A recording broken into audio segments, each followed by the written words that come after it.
waaw ba tey rek ci arnaque bi nga xam ne toujours orange mi ngi ñu koy teg man wifi bi laa abonné bi ma ko abonné expliqué naa ci yu bari bi ma koy abonné dañ ne moon foo dem ci Sénégal day dox léegi dem nañ ba mu yàgg ñu ne nangootu la dox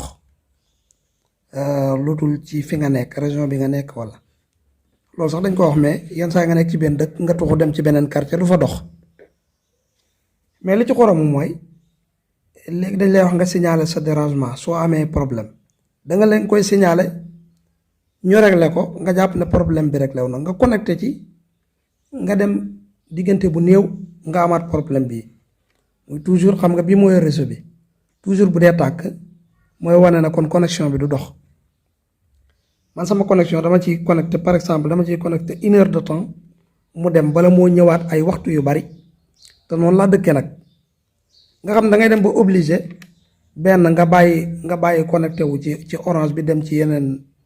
yeneen yi walla nga boole di jënd crédit ci sa piis ak di jënd crédit modem bi ngay jënd crédit ñaari yoon en tout cas lii moom war nañ ci jóg te ñëpp ñi ngi jànkonte ak jafe-jafe yi ci temps yi te léegi nee nañ boo demee boo tuxoo fenn buñ la ko changé le ba mu mën a dox foofu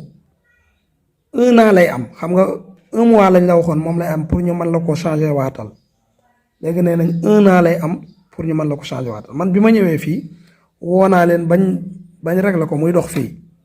mais boobu ak léegi su doxee 1 heure de temps mën naa taxaw lu mat 5 heures de temps wala 6 heures de temps ma soog ci mën a connecté wu waat loolu nag metti na trop waaw metti na trop en tout cas lii ñu orange di teg moom te amuñu kenn ku ñu ko kaasal metti na trop te na ko ñëpp di dénoncer nag parce que lii injustice la muy man may jënd sama connexion ba pare mënuma ci connecté wu waaw jënd sama connexion mënuma ci connecté wu dafa metti